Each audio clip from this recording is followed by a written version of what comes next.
Hi everyone, welcome back to my channel. So today we're gonna cover that how do we do the complex calculations by writing a single line code or by writing a LINQ query. So it's a query language, as the name suggests. It's similar to the SQL language or the XML queries we write in or we know of. It's just that it provides a more simplified way to interact with any data source, whether it's a collection or it's a data table or it's an XML thing. So as we've previously seen that how do we, create a data table and add in the rows and perform the calculation over it without using the build data table or without using the add data row thing by writing the code.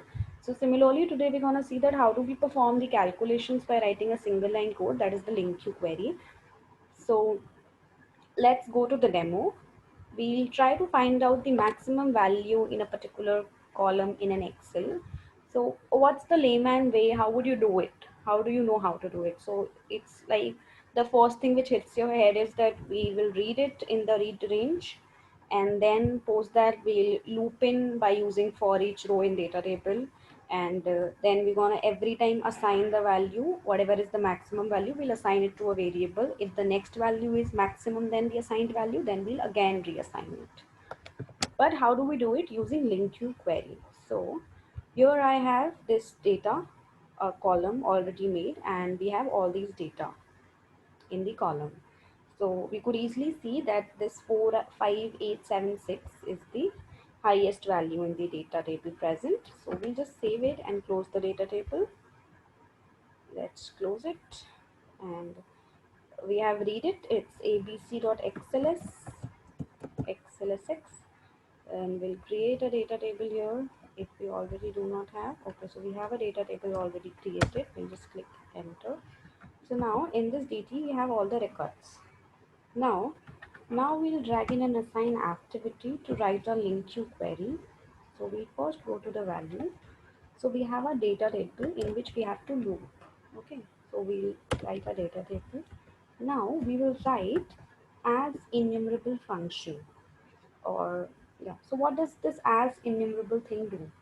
Okay, so it's just an extension to system.linQ. That's a namespace. It's an extension to it. So what does it do? It is just generic method. It just cast your thing to a specific I enumerable equivalent. And when you have that I enumerable equivalent, a collection of that, you see as enumerable row collection of data row. So when you have an I enumerable collection, then you can simply loop across all the rows. So that's the use of this thing. And you can just, I'll provide the link in the description box below, and you can go through this where you will get a clear idea of what is LINQ queries, what are the paths, where you can use it, how you can use it. You will get to know everything. I'll post the link in the description below. So now you have the dt.as enumerable. So you will get a collection of rows, and you will have to, you know, go through it, loop through it. So when you put a dot, and you get this whole options from wherein you can easily decide, even if you don't remember a function's name, you can just go through it. And what we have to do is we have to find the maximum out of it. So this maximum function here, okay, and what we're going to provide it asks for a function, okay, function enumerable, so that you can loop through the rows. So we will write function.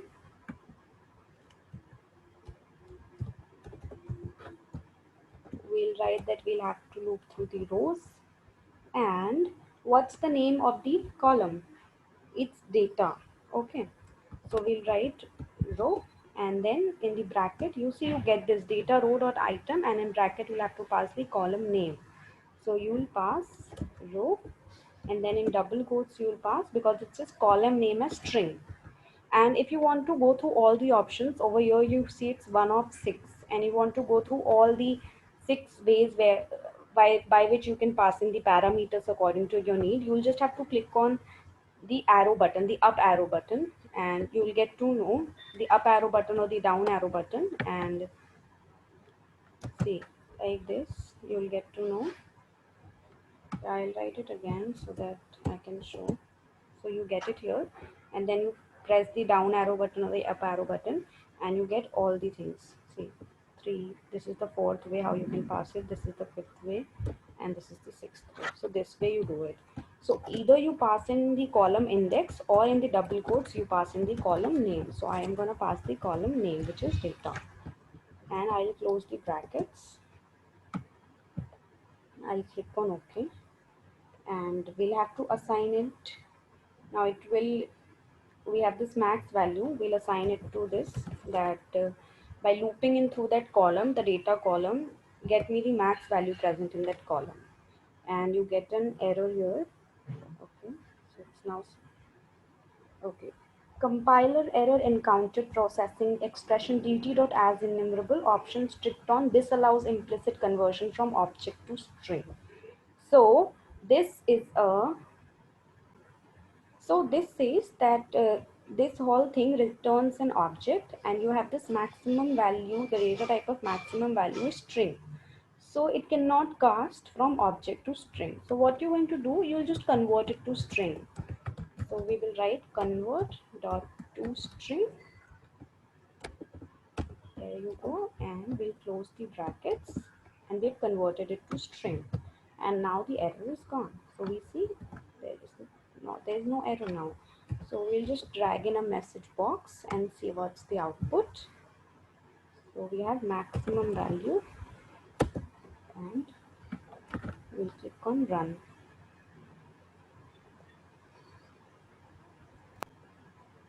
So we have got this 45876 over here, and that's what we wanted. And if we want to, get the minimum value, instead of this maximum function, we can write the minimum function, and rest everything goes the same.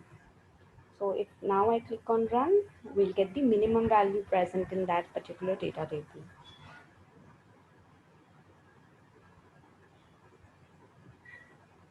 So it's 45. So that's the minimum value, and we got the maximum value as well. What else we can try to do is, if we have an array, I'll just create one array to show.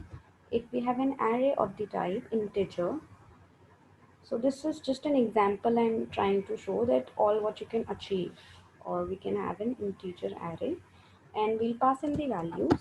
We'll pass in 12, 45, 6, 8, and we'll try to, get the all the even or all the odd things out of this array. So again, instead of writing that if and looping in through and then saying that if mod 2 is 0, then it's even, if it's not 0, then it's odd, we can just, write in a LINQ query. So we have from num, which is our array,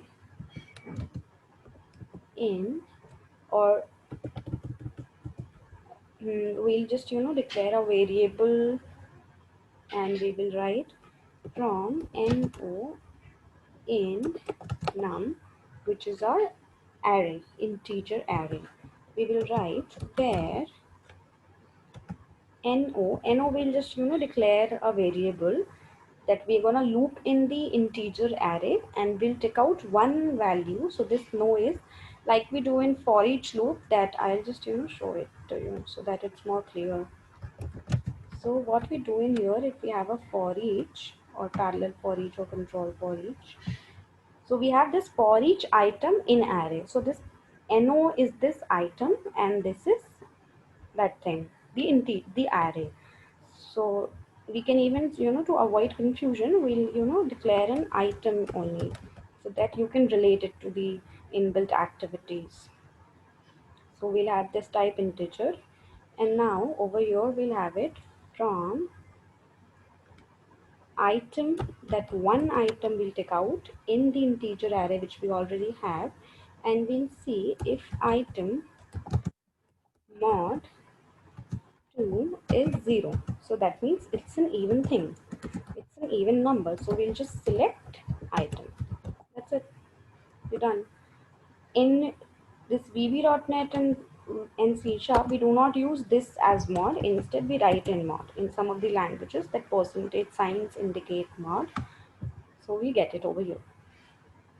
Okay, let's just assign it to some value. Result. You can just check in the error. See, now it is saying that you cannot, it is expecting system.collection.generic.I enumerable of integer. So you'll just, change the result value to that thing. We'll just, go to browse for types, type in here I enumerable. I hope I've written the spelling right. Yes. And you want it to be integer or string or whatever it, demands. Or you can change in the type here as well. So if we just, show in the debug mode in the, because we haven't paste printed it, we'll see in the locals panel what is the value, and we can even print it or use it in any other workflow as required. So if we go to result, so we have this 12, 45, 6 and 8 as what we have passed. And what are the even numbers out of this? It's 12, 6 and 8. So if we go to the result, we see it's 12, 6 and 8. 45 is gone because it's not an even number. So like this, by writing a single line code, you can do all the complex tasks more easily. I'll cover a few more queries in the next video. Till then, stay tuned and don't forget to subscribe my channel for more updates. Thank you.